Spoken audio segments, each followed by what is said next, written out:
Welcome to MMA Fancast. My name's Luke Payson, and I am honored to be joined by the victorious Kenyon Moore. Kenyon, welcome back to the show. Thanks for having me, Luke. Happy to be here. It's always an honor having you on the show. Myself and MMA Fancast and everybody that follows us have been able to follow you for the last couple of years. You're a rising and very highly ranked amateur 170-pounder. I got to watch you fight live in front of me a couple years ago for 247. You're just coming off a very dominant win by TKO in the second round for Maverick MMA Saturday against a guy who was 3-1, so a well-experienced, good ranked amateur guy. Let's walk through the most recent fight. You've been on enough that we kind of know that you train at Texera's gym. Obviously, Glover being the former 205-pound champion of the world in UFC, retired from UFC. But I guess we could talk about it. Did I see something that he's going into bare knuckle or something like that? No, it's a submission grappling for the UFC at the Apex Center on the 30th. I believe he's going to be going up against Anthony Smith. That's what it is. Oh, that's even better. Okay, yeah, I saw his poster for something, and I knew it wasn't MMA, and a lot of MMA guys retire and go bare knuckle, which it wasn't me saying he was going bare knuckle. Oh, that's fantastic. So the UFC is doing a submission, like a submission event. That's incredible. Yeah. I think there's a like $25,000 tournament going on, and then there's two like super fights, and it's Glover and Anthony, and then there's two other guys fighting too. That's fantastic. I mean, that's incredible. Obviously, it's great that you train out of such a world-class gym with a guy who's in his mid-40s still competing against the best of the world. But this is about you. Let's talk about coming into that fight. You're coming off a loss. Always a big deal when you're coming off a loss to get back on it. You took a guy, you took a guy, like we said, who had a good record. Why'd you accept the matchup? Maverick is a good promotion. What made you say yes to this fight, and kind of then walk us through it? Yeah, so after my my last fight, not this one, I just had I had one lined up a month later that I didn't end up doing, and then I had a title fight lined up for Maverick against Jesse Romano that I ended up having to pull out of. So I was already looking to get matched up and have another competition going on. So as soon as my what had me pull out from that fight was better. You know, I had to do some recovery work and stuff like that. I was ready to get back in there because I want to be active, because it's been like 9 months since my fight in September up in Vermont. So it was just time. I'm not getting any younger, so I got to get my some momentum going. So I took the fight from Mavericks, which is a great promotion. I'm always happy to compete there. And they gave me a guy who was game, right? And I don't want to take each fight, so he seemed like a good test of my abilities.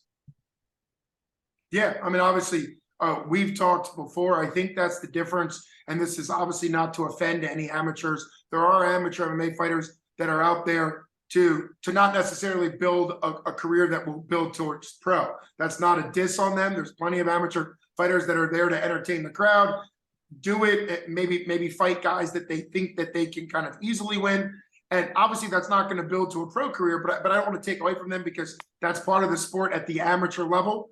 But somebody like you that's training and committed to making this a big part of their life, obviously, I think that's what makes you and others that are at the elite level of amateur is really all about taking guys that do have the potential chance of beating you, that are as good as you, if not better. You have to kind of take the fight to see, and that's a big part of this. I just saw on your Tapology, of course, I've watched you in person. All 4 of your wins are by stoppage, all by strikes, and both of your losses are by decision, one of them being a very close split decision that I watched. How indicative is that of you as a fighter, in the sense that when you win by strikes, and when you lose, you don't necessarily get blown out, you don't get finished, you don't get stopped. It's a decision loss. Is that something that you're kind of that your style goes towards? You either go the whole decision, which hopefully you'll start winning decisions. But my point is, when you win by finish, and when you lose, it's not like you get smashed out or anything. Yeah, it's really interesting you bring that up because like the 2 fights that I lost were, like you said, by decision. And I don't even necessarily feel like I lost those fights. I mean, I definitely did. But it's more so like I didn't feel like those guys beat me per se, but I just ran out of time, Mm, which is a strategical error on my part. You know, like I'm always looking to finish fights. I don't like leaving it up to the eyes of the judges or the hands of the judges. And so the times that I have lost were because I wasn't able to achieve my goal in the time frame I was given. Um, the other part of that is like I would consider myself somewhat of a survivor. Like being on the fight team that I'm on, like they're a bunch of killers, and like so and as I develop my skills, I'm also spent a lot of time surviving in rounds. Where these guys are just like a much higher level than me. They're faster than me. They've got more experience in certain disciplines than me. So I think that's where I've developed like a skill set where it's very difficult to finish. mm. People can outpoint me, they can control me, but actually getting me to tap or landing knockout punches is difficult. So I feel like for the entirety of my career, hopefully, I'll always win by finish, and if I lose, it's only going to be by decision.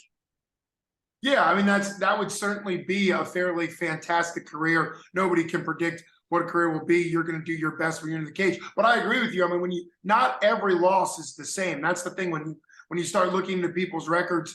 Not all losses and not all wins are the same. It kind of depends on opponents and it depends on style and what you're doing. Let's talk a little bit because I know you won in round two. And also we've talked about how longer rounds are to your advantage. The fight I saw you do was still a 2-minute fight. And so, you got on the bad end of a couple takedowns and then that was basically the fight, even though it ended up being a split. So one of the judges saw you winning. It was a great fight. It was an incredible fight and show of heart of both you and Evan, and I was cage side for that. So that's what I think of. But now that you're at longer rounds, after the first round, what did you make of your opponent? Obviously game, experience, coming in with a good record, but at the end of the first round, was it something that you had kind of already figured out, or were you still kind of exploring what he had to offer? No, it was very clear based off the first round. He was interested in just shooting a takedown, getting me down, and trying to finish me there. So like going into the second round, I expected he was going to shoot early on. Because he was clearly in a bad way at the end of the first, and he needed to get some control time. He wasn't interested in standing with me, so it wasn't a surprise to me that he was going to try and deploy the same game plan. I think in the second round, and so I wasn't surprised when he shot again.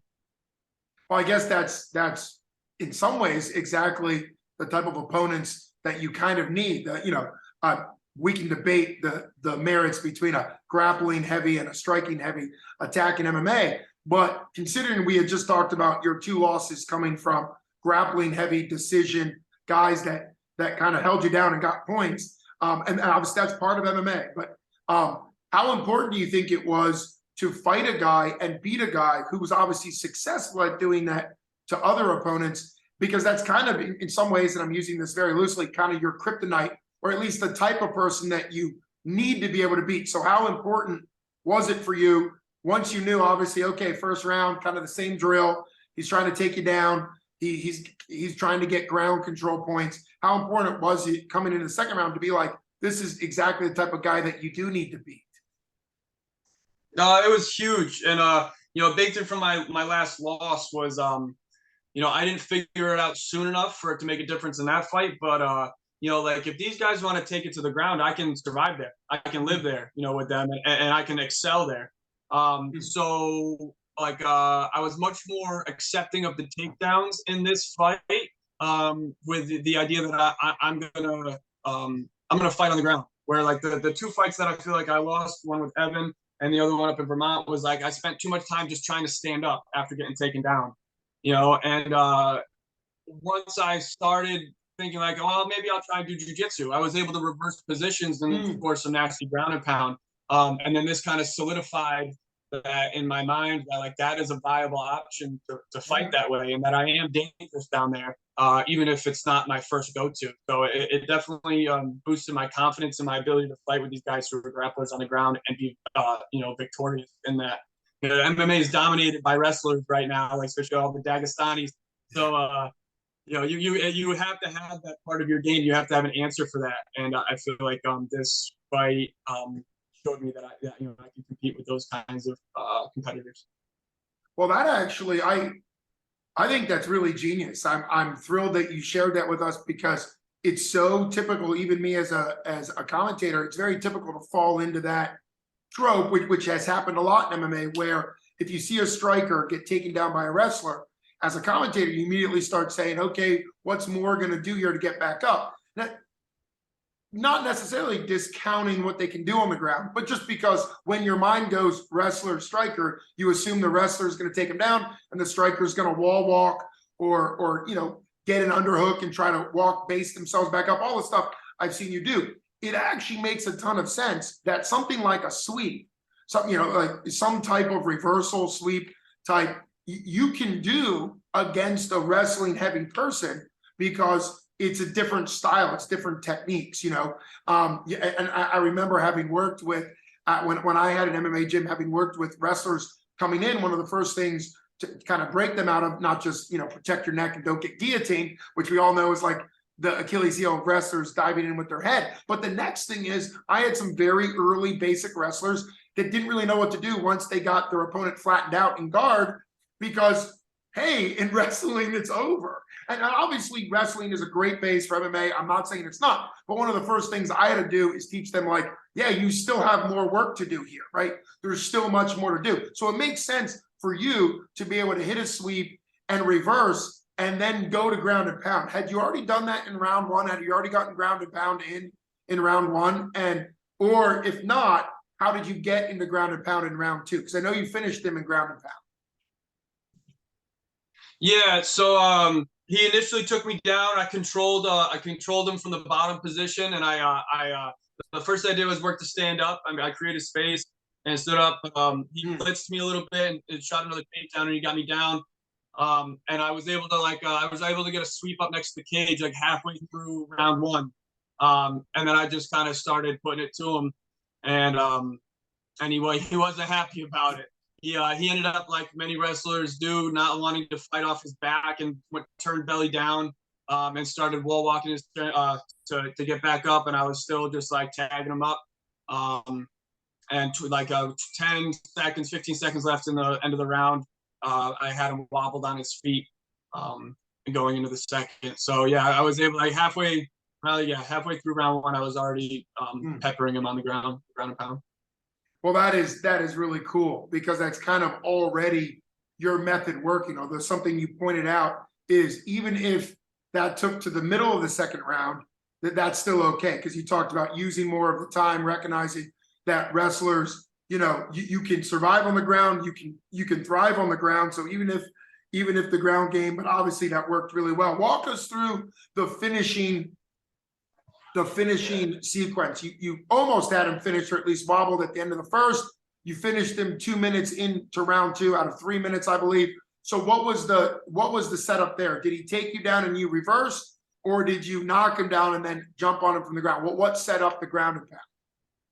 Yeah, so he had a really great wrestling shot, and he was able to get under me and he shot a single leg in the first round and then a double leg in the second, and I started to sprawl. He just dropped his hips and drove me into the fence and ended up finishing that takedown, where I turned away from him and he started climbing me, and then he actually took my back, but didn't get both hooks in. He got around my chin, which a lot of guys generally do because I like surviving there, which isn't great, but it happens. And I was able to elevate my hips and shake him off me, so he kind of like slumped forwards down my back, because he didn't have both hooks and he couldn't hold it, or he did at that point. So I slumped him off of back control and right up against the fence, and then I started ground and pounding him again, and he started wall walking again. I threw like a pretty gnarly knee to his rib cage, and he kind of collapsed after that. And then after that, he was just like, he held onto my ankle for like And I think he was pretty much out at that point. And I just kept hammer fisting him from a top position, like top side control from the back. And the ref had seen enough at that point. You know, he kept just like holding on to my ankle and moving his head from one side and then over to the other side. But I just kept finding it. And, you know, like not crazy hard shots, but enough to keep him in a place where he didn't want to be. And the ref wasn't going to let him take any more damage. So Sure. it worked out well. Well, that's an incredible finish, you know, particularly standing over somebody and getting ground and pound for a finish is a great finish. But it's even more impressive, and I appreciate the direct answers you give, but obviously you've got a lot of good humility. You train at a gym. From what I know of your head coach, it's all about skill and humility, right? He's a guy that really preaches that. And you talked about how rough and tough the training seminars are and training sessions are. I think it's great. And I'm sure you feel the same way, to go from a bad position where a guy's got, you know, we're not under your chin, but on your chin, and to be able to continue to fight there. You're absolutely right. Now, obviously, it's not an advantageous position, but if you stay calm and work the basic defenses, there's a lot of times that in there, a quick drill, and obviously you train with one of the best BJJ guys, but a quick drill I would do is I'd have guys get into that position, double hooks in, back take, arm there, and then only defend with one arm, right? Because there's times where, you know, an arm might be trapped, but if you can get comfortable and confident defending with one arm, and then I would sometimes have them defend with no arms, because you can still defend. It's not quite as good, obviously, but getting used to shoulder rolls. You were talking about that, getting used to, you know, rolling a shoulder and a bunch of different stuff you can do to defend the rear naked. So I think it goes to that. You mentioned about being comfortable in the rear naked despite it being a bad position. What makes you comfortable there? Is it kind of knowing that there's a bigger game to the rear naked? I know a lot of guys, they shoot the rear naked in, they squeeze. If they don't get it, then they really don't know what to do, because they kind of burn themselves out, or they just get frustrated. So what about your rear naked game defense really gives you the confidence to do what you just did against Damon? Because obviously that ended up being fight ending. Yeah, so like you actually said, is like drilling that specific defense. You know, it's like one of the specific positions we do a lot here when our jiu-jitsu training is back control. You know, so 1 minute I'm on someone's back, then the next minute they're on my back, they're trying to finish. And you're trying, and the guy that, you know, is getting choked is trying to get, you know, escape the position. So we do a lot of that. And then, like I said before, just a lot of surviving, going with like BJJ black belts and MMA veterans, where it's like, you know, I do my best not to let them on my back, but they'll get there. You know, and I have to work out of that position because you can't fold. You know, you have to keep fighting. And the other thing is like that I found in competition is guys like that I fought, or like, you know, in grappling tournaments, like they'll get there and they'll burn themselves out, squeezing my face, and I'll let them squeeze my face. Like I'll take the pain, right? If it's not cutting off the oxygen or the blood, I'm not going to tap. Right? You have to snap my jaw. You know, and even then I don't know if I would or not. But so like I'm just confident, like if I can breathe, then like I'm pretty much going to wait for you to get tired if I have to. Otherwise, I'm going to start working the things I know how to make you less comfortable or in a less advantageous position while you're trying to choke me. And obviously always hand fighting, always trying to control the arm, always trying to tuck my chin and make space there and relieve pressure. And, you know, just everything that goes into like making them tired and allowing myself to continue to fight. Yeah, I mean, that makes perfect sense. That's a great translation from the training you do at Texera's MMA and fitness into what is actual happening in the fight. I think that's a very big key. Not only do you train with one of the best BJJ guys, but also for guys that want to be, or ladies that want to be MMA fighters. Sometimes, and we've talked about this before, sometimes you have to be, I would say a lot of times, you have to be put in bad positions in training. And it's one of those things where it's much better to lose in training, because there's no such thing as losing in training. It's much better to lose in training to be able to put in those positions to win in the real sport, whether that be competition BJJ or whether that be MMA. And there's some gyms that kind of emphasize sort of winning in practice maybe too much, where every drill is kind of about the person sort of looking good, and that doesn't always build up, like you said, the durability of being put in terrible positions where you really probably aren't going to be super successful, but it builds up that durability. So makes a ton of sense. You've got an incredible frame.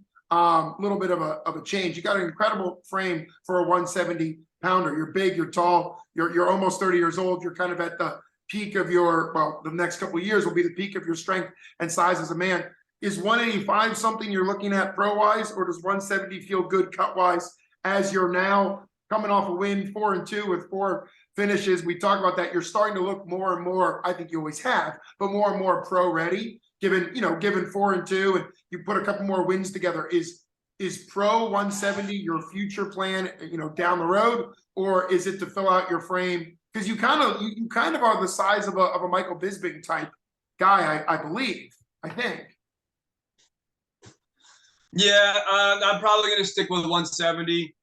Maybe if I get successful and lazy, I'll go up to 185. Because I walk around heavy enough to do it. But I think 170 is where I'm gonna be most competitive. I've toyed with the idea of going down to 155 because I can diet pretty good, and it doesn't bother me too bad. But I think 170 is my sweet spot right now, and that's where I'm gonna make my first run at pro. Well, sure. I mean, I certainly wasn't trying to put the pressure for pro-wise. I was just looking at your frame, and you have a great frame. And you are right, even though 155 would take a lot of dieting, we've seen Donald Cowboy Cerrone's early career, basically your size at 155. Obviously, he had to change his body composition a little bit, but allowed him to have a lot of advantages. Then went up to 170, got on a great run. So your frame is really great for probably free weight. So I was just something I was kicking around. Now, turnaround wise, what's next? What's next for you as far as what you're looking at? You just won June 10th, and is there something in the works for July or August, or is it kind of wait to kind of see because you're on a run and you're in great shape? It's probably going to be pro debut in September or later this year sometime is what I'm looking for. Well, then my pro references were perfect. Sometimes I just stumble and bumble into these things. Okay, so then I was wrapping it up on the classic what's next for you, but this is even better. Okay, so let's talk about this a little bit. So you are at this point looking to go pro off this win. And that's okay. Yeah, I mean, I think the goal is to be pro a lot sooner than now, but with COVID and then injuries or whatnot, it's set me back. But in my mind, this was already my last amateur fight, and then a week or 10 days before the fight, Glover actually told me, "Is that you win this, you go pro," and I was like, "Oh man, no, that's okay." Perfect. Now the pressure's on a little bit, I love it. I love it. I mean, obviously, it's funny that it takes us to 20 minutes into the interview to get to the fact you're going pro off this. I try not to put pressure because there's lots of fighters that they get asked that a lot, but I think it's great that you're going pro off this. You got an idea of going pro. So for you, what you mentioned, obviously timing, you would have gone pro earlier. COVID kind of really took some time away from everybody, particularly you. So between you and your head coach Glover, what is the game plan now? By going pro, you get the knees to the face, which you haven't had. I know one of your wins was by head kick, but a lot of rule sets in amateurs don't allow head kicks. So is it all about the development? And the obvious question, what are you looking forward to? I guess I'll make it a 2, so you have to pick one. But are you looking more forward to the 15 minutes to work with? We talked about how more time. Or are you looking more forward to the elbows to the face, knees to the face, and head kicks? Is it the pro rule set you're looking forward to more, or the time? I'm definitely looking forward more to the time. There'll probably be some elbows and knees I incorporate into my game. But obviously watching Glover, it's he has a heavy heavy boxing style with and heavy wrestling with a low base, and that's a lot of what we do here, and that's the style that I'm fond of. So I'll probably mix in some different striking, and probably do some things a little differently than I do because of those things. To it defensively, and but I'm looking forward to the 5-minute rounds for sure. I think the 2 fights that I lost, if they went a minute longer in their rounds, it would have been a lot different. So the 3 5s are very attractive to me. Yeah, and I think that is what makes you an exciting fighter. It wouldn't have been a bad answer to say the skills, because I've had plenty of amateurs that talk about wanting the knees and the elbows, but the fact that your amateur career has taught you that time is what's most important, because you can never count yourself out. There's always something more you can do. As long as there's time on the clock, we've seen that with some incredible comebacks and those type things. As long as there's time on the clock, and particularly if a wrestler heavy attack is on you, they can gas out. Not all wrestlers do, but some definitely can. So it's just cool that the grinder mindset, the durable mindset that you have, is looking forward to more time, because with more time, you can do more. I mean, it's obvious, right? So makes a lot of sense. I'm super thrilled that you came on the show, because I obviously wasn't aware that you were going pro after this. So it's kind of the perfect thing. Once you get matched for the pro fight, whether it be September, whatever you're targeting, I'd love to have you back on so that we can, MMA Fancast can make that transition to pro with you, since it's been fun following your amateur career. We'll wrap up on this. You've mentioned the time, but what personal development or fighter development do you think you've experienced the most in your entire 6-fight amateur career? Of course, you had other fights that didn't happen. I'm sure you've been in more than 6-fight camps. But what do you think is the biggest thing you've learned or developed as a person or as a fighter? Because once you go pro, you're pro for the rest of your career. Your amateur career is just about over, or is over. So as you look back on it, what's a good takeaway from your amateur career coming out of it? I think there's two. One is learning the weight cut, which I think is like really important. And like it just is. It's just super important. Be able to cut the weight and recover properly so you can perform in there as best as you can was huge.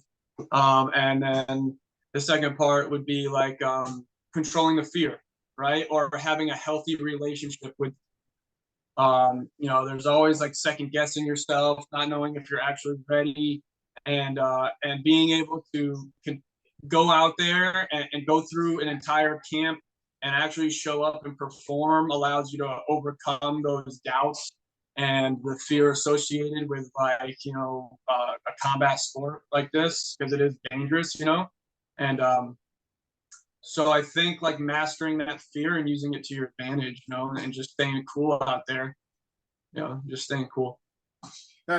That makes perfect sense. That those are two great points to learn from your amateur career going into your pro, and also for people that are watching this that maybe haven't even started as amateur. Those are things that I'd encourage you to learn from Kenyon, because it's anything that you can kind of take from somebody who's the next level up. I know a lot of amateurs, and it makes sense, want to look at the Hall of Fame UFC fighters, GSP, one of the greatest fighters, if not the greatest fighter of all times. And there are things you can learn from GSP if an amateur fighter has never taken a fight. But I think it's also important for amateur fighters to learn from the guys one up, like the Kenyon Moores that are a good amateur that's finishing up their amateur going pro. You can learn more from somebody that's above, but not like, in the stratosphere. Randy, the natural couture, sure, you can learn some skills from him, but you got to kind of start where you are. So I think that makes a ton of sense. Congratulations to you and to the Texera MMA and Fitness Gym and all the coaches and all the thousands of hours of sparring and training that's gone in